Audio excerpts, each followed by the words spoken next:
मीरा नाम की एक बहुत ही दयालु लड़की थी।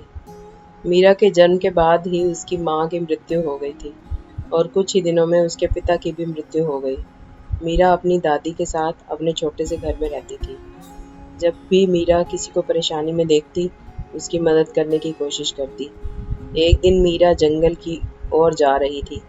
रास्ते में उसने एक बूढ़े व्यक्ति को भीख मांगते देखा। मीरा के पास एक बिस्किट का पैकेट था, जो उसने उस बूढ़े व्यक्ति को दे दिया। बूढ़े आदमी ने कहा कि बेटी, अगर तू मुझे यह दे देगी तो तू खुद क्या खाएगी? मीरा ने बोला कि बाबा, मैं कुछ ना कुछ खा ही लूँगी, मेरा घर पास में ही है।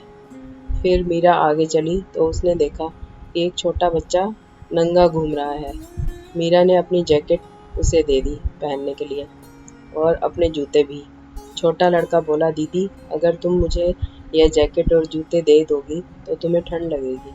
मीरा बोली कि नहीं भाई, ऐसा नहीं है, तुम इसे पहन लो, तुम तो बिल्कुल ही निवस्त्र हो।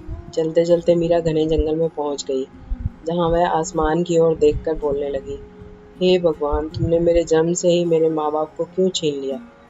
ऐसा क्यों किया तुमने? मैं हमेशा सबकी मदद करती हूँ, यह सोचकर कि शायद मेरे इन कर्मों से कुछ अच्छा हो जाए। इतने में ऊपर से एक आकाशवाणी हुई। उस आकाशवाणी ने बोला, बेटी, मैं तुम्हें यह एक वरदान देता हूँ, तुम्हारे इस अच्छे कर्मों का कि महीने में एक बार तुम अपने माँ बाप से मिल पाओगी। आकाशवाणी के इतना बोलने के बाद ही उसके माँ बाप नीचे उतर आए। उसके माँ बाप की आंखें नम थी और यह देखकर मीरा की आंखें भी नम हो गई।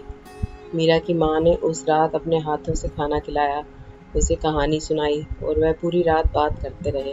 और जब सुबह हुई तो उसके माँ बाप ने उसे समझाया कि बेटा, अपने घर आराम से जाना, और उन्होंने मीरा को खेलने के लिए कुछ खिलौने भी दिए। मीरा बहुत खुश थी कि वह अपने माँ बाप के पास है। कुछ ही समय पश्चात उसके माँ बाप आकाश की ओर चल दिए और मीरा भी अपने घर को वापस आ गई। अब मीरा और भी अच्छे से सभी की सहायता करती और हर महीने अपने माँ बाप से भी मिलती थी। मीरा इस बात से खुश थी कि महीने में एक बार तो वह अपने माँ बाप से मिल सकती है, उनसे बात कर सकेगी और उनके साथ रह सकेगी। इस कहानी से हमें यह शिक्षा मिलती है कि अगर हमारे कर्म अच्छे होंगे तो ईश्वर भी हमारी सहायता करेगा। इसलिए हमेशा अच्छे कर्म करो।